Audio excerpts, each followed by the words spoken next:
Yeah. All right.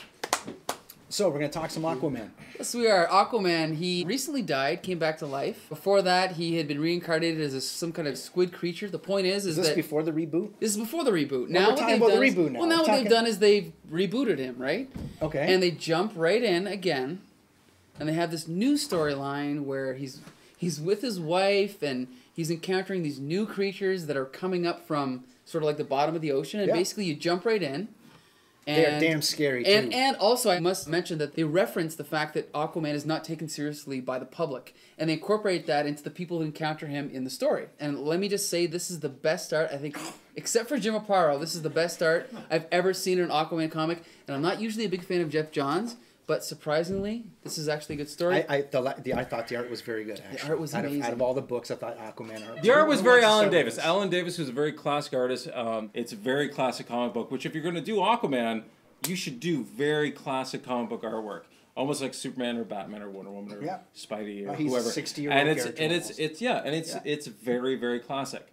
It flowed pretty well. I think that might be mostly because of the colorist, not to get too technical, but the underwater scenes were really the art was really nice, and I liked it because it was classic. You can't. I'm not going to criticize a classic look. For me, I was actually excited because it had potential, but I still think they flushed it down the toilet and need to reboot it again.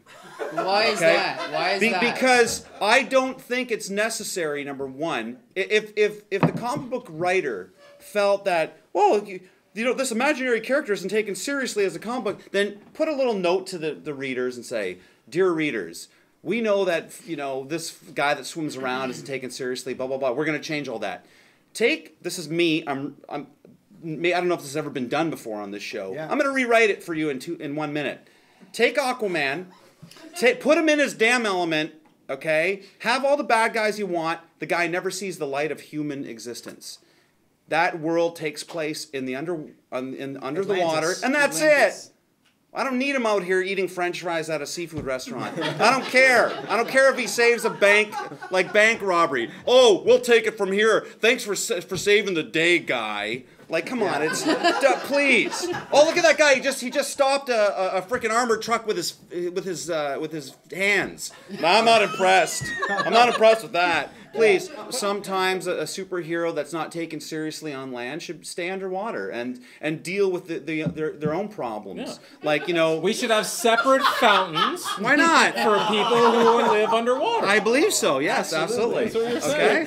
Okay. So the thing that bothered me, I actually didn't mind Aquaman. I like reading it through. The one thing I like what you're saying, like they're making fun of him, right? Because it's Aquaman. It's Aquaman. And that's definitely an inside joke. But why? I know. But why didn't they just in one panel just have him rip somebody's heart right out of his chest?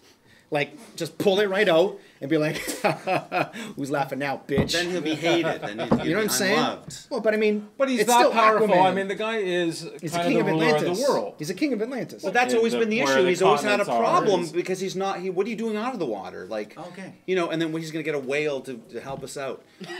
You know, but that's why he's always laughed at. And then I'd give it half a sun. Okay, half a sun's pretty good. You want to give me some suns or are there 11? No, I'm gonna go with Tatooine. I'll go with 2. I'm not sure if I like the reference to the fact that he's a joke in the story because I think Aquaman's great. You shouldn't make fun of him. All of his runs are good. Go buy all of them right now. They're awesome. And I'll actually give it 3 because I thought the art was great, but the writing was good, but not great. So 3 suns out of 5. I'm gonna give Aquaman the most. I'm gonna give him 2. Only because I thought the art was really well done, and really by the 3rd issue, it started kind of going somewhere, and it looked like, okay, well there is some action going on, and he does kick those whatever. Also, I still think that it was getting a cheesy, like it was not. But that's Aquaman, though. Aquaman has always been kind of cheesy. I give the half a sun to the art. I just want to say one thing before we say anything else. 5 years ago today, we did the first episode of the show. This is the 5-year anniversary of the Comic Book Syndicate. No, this is the first episode. Oh, that's right. But it's the first episode. Actually, it's episode 1. I'd like to thank Brian Azzarello, Dave Lasso, Dave Scheidt, and Imagine Cinemas for helping us out this episode. Okay, and Tom and Frank, all the guys at FOG, our cast and crew, awesome job. Marshall Spalchin, thanks for coming out. I believe in comics. I believe in comics. Out of here, man. All right, thanks everybody. Woo!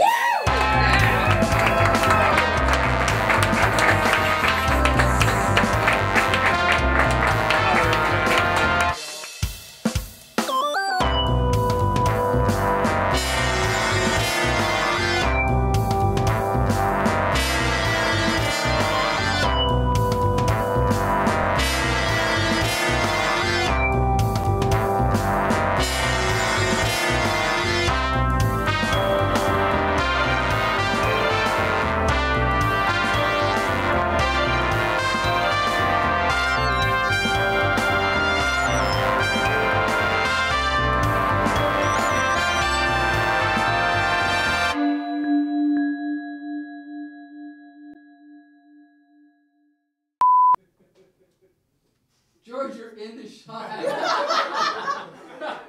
Oh, you don't want him coming out. You don't want him coming out. Now freak out even more. I don't want him coming out. This isn't $10 tails, Marshall. Come on. This is more like $5 tails.